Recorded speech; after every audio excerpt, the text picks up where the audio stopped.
जैसे ही इनकी सरकार बनी 7 लोग मार दिए गए। तो ये 7 लोगों की मौत के लिए जिम्मेदार आप किसको ठहरा रहे हो? उमर अब्दुल्ला की सरकार को, या केंद्र में मौजूद नरेंद्र मोदी जी और अमित शाह के नेतृत्व वाली दमदार सरकार को? पहला सवाल तो ये। दूसरा ये कि रतनलाल गुप्ता जी ने रोशनी दी कि भाई 5 साल में हुआ क्या। 5 साल में यह हुआ कि जो जम्मू अपेक्षाकृत शांत हुआ करता था, पिछले 2.5 साल से आतंकी घटनाओं का गढ़ बन गया है। लगातार लोगों को मारा जा रहा है, आतंकी हमले हो रहे हैं, और उस जम्मू में हो रहे हैं जो पहले शांत हुआ करता था।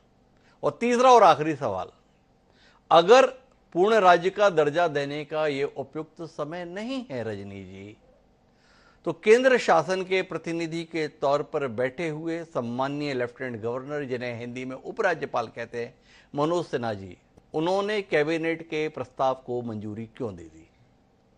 आंखों में धूल झोंक रहे मनोज सिन्हा, अगर केंद्र अभी दे नहीं सकता है तो जरा तीनों विषयों पर रजनी जी आपसे स्पष्टता आए, तो मैं फिर सैन्य विशेषज्ञ संजय कुलकर्णी जी साहब के पास जाना चाहूंगा। हिमांशु जी, पहले सवाल का जवाब देना चाहूंगी कि आपने कहा क्या उमर अब्दुल्ला की सरकार के कारण ये किलिंग हुई है या केंद्र की गलतियों के कारण हुई है?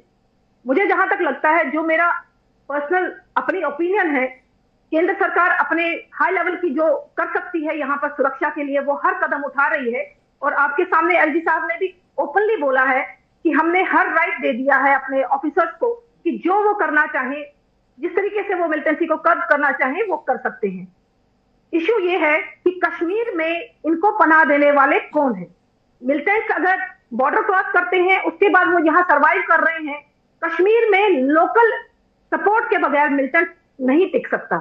ये मेरा अपना पर्सनल व्यू भी है, और जो मैंने यहाँ पर जम्मू कश्मीर के नागरिक होने के नाते जो देखा है, मैं इस पर 100% श्योरिटी कहती हूँ कि वहां लोकल सपोर्ट के बगैर कोई भी टेररिस्ट वहां नहीं रह सकता।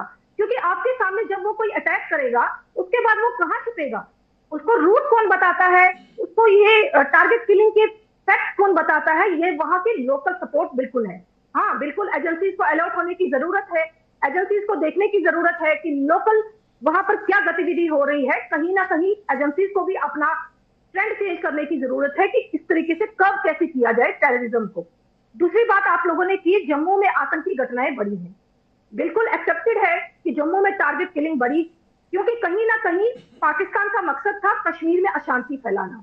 उसके लिए केंद्र सरकार ने लगातार वहां सख्ती कर रही है, तो कहीं ना कहीं उन्होंने अपना डाइवर्ट कर दिया, स्ट्रेटेजी डाइवर्ट कर दी, जम्मू की तरफ फोकस कर दी, ताकि अटेंशन डाइवर्ट हो जाए और लोग जो सोच ना पा रहे थे इतने सालों से, आज वो कहीं ना कहीं जम्मू की तरफ रुख कर रहे हैं। तीसरा सवाल क्या था आपका? मैडम, पहले दूसरे सवाल पर ही रह लेते हैं। आप क्या बताना चाह रही हैं? भारत सरकार की सोचने समझने और करने की शक्तियां बहुत कमतर हो गई है।